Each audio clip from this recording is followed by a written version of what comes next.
Olá, está começando o Religare, Conhecimento e Religião. Esta semana nós vamos falar sobre teoria do imaginário e diversidade religiosa. Como é que a teoria do imaginário ajuda a compreender a realidade religiosa? Eu recebo para esta conversa o professor Carlos Cavalcante. Ele é professor do programa de pós-graduação em Ciências das Religiões da Universidade Federal da Paraíba. E recebo também a professora Silvana Brandão. Ela trabalha na Universidade Federal do Pernambuco, em 2 programas de pós-graduação, e no programa de pós-graduação em Ciências da Religião da Unicap, a Universidade Católica de Pernambuco. Sejam bem-vindos, muito obrigado pela participação de vocês aqui. Obrigado, Flávio. Obrigada, Flávio. Você pode acompanhar as notícias do Religare pelo site da TV Horizonte. O nosso endereço é www.tvhorizonte.com.br/religare. No nosso site você acessa os vídeos das entrevistas e fica sabendo sobre o que acontece no programa. Nós estamos também nas redes sociais. Procure por Religare, Conhecimento e Religião e deixe os seus comentários para a nossa equipe. Bem, teoria do imaginário e como é que ela pode contribuir para compreender a diversidade religiosa, né, a realidade religiosa. Carlos, quando a gente fala em teoria do imaginário, né, nós estamos falando especificamente de que é uma metodologia? Teoria do imaginário é um aporte teórico já de algum tempo. Ele vem de 1962, foi fundado por Gilbert Durand e nos permite apropriar o conhecimento do imaginário naquilo que ele chama de capital pensado da humanidade, ou seja, ao longo da história humana, da história longa, a história do Homo sapiens, nós temos um conhecimento, um tipo de conhecimento que se reflete nas imagens adquiridas ao longo desse tempo. Então o imaginário dedica-se a isso. E por quê? Porque para a teoria do imaginário, a imagem é proativa e ao mesmo tempo terapêutica. É ela que estrutura o pessoal e o social. É ela que dá ao homem o sentido da vida e o enfrentamento da morte, Sim. que pode se dar de várias maneiras. Pode se dar como acontece, por exemplo, em geral entre nós, né, que nós enfrentamos a morte com o gládio na mão, de maneira heróica, lutando contra a morte, e pode dar-se como em outras culturas, onde a morte é vista como um eufemismo, algo que não aconteceu, morreu, mas não partiu para outro. Então, há muitas formas que o imaginário capta através dessa teoria. Sim. Essa teoria, ela colabora com a pesquisa sobre a religião, ela rompe com outros paradigmas. Como que é isso no trabalho de vocês? Olha, Flávio, se tem uma característica forte no imaginário, que nós que trabalhamos com ele sabemos, Silvana acompanhando conosco, o imaginário não confronta as outras teorias. O imaginário não tenciona conflituar-se.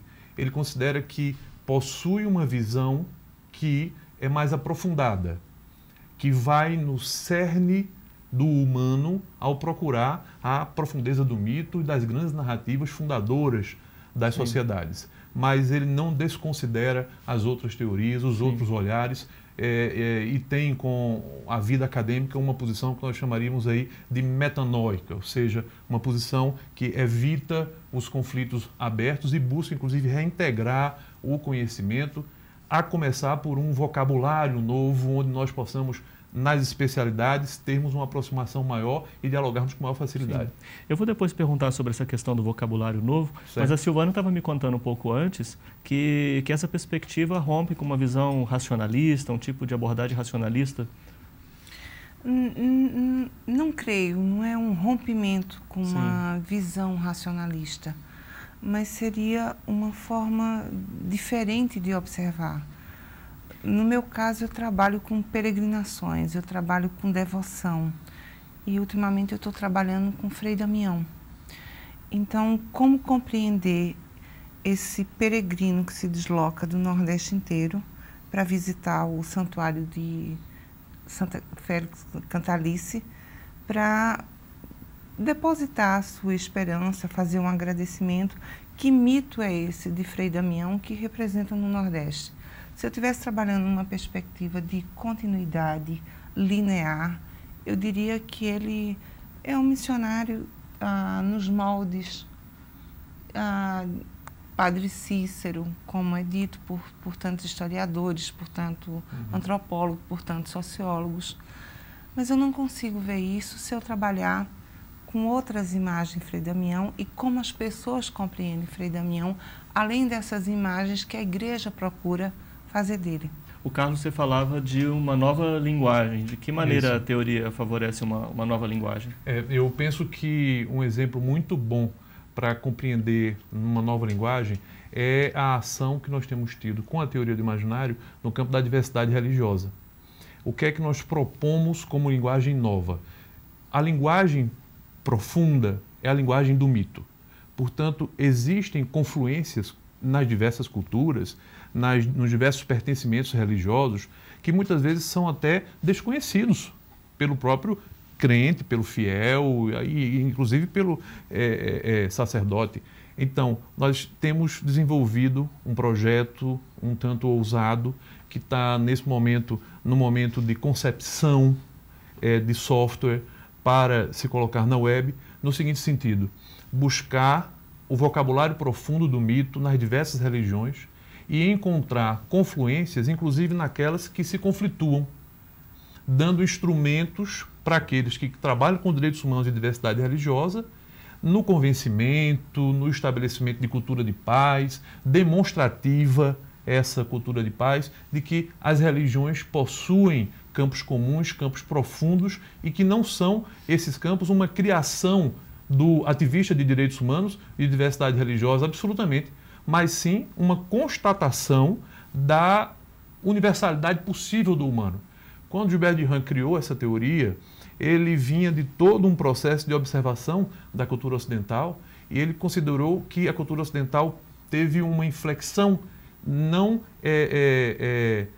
de extremismos da razão, mas sim de um racionalismo exacerbado, onde nessa exacerbação reduz-se a realidade apenas às variáveis mais empíricas do mundo.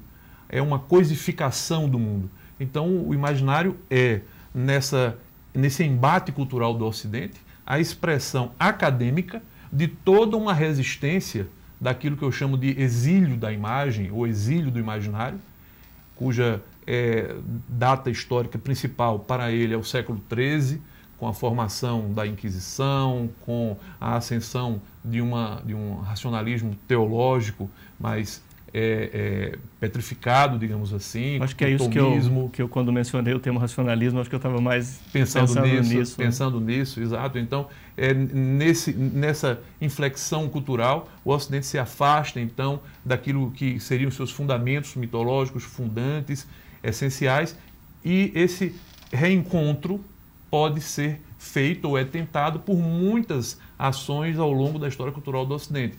Ele cita como exemplo de resistência da imagem certos aspectos do romantismo, certos aspectos até do próprio modernismo, mas o grande ato de resistência contra o exílio da imagem é, sem dúvida nenhuma, no meu modo de entender, quando essa tradição ganha uma expressão acadêmica. Ela consegue, digamos assim, agir dentro do quartel-general do racionalismo. Ela vai para dentro da academia e diz: não, é preciso observar outras formas de razão. Ninguém está rompendo com a tradição científica do Ocidente, que tem muitas qualidades.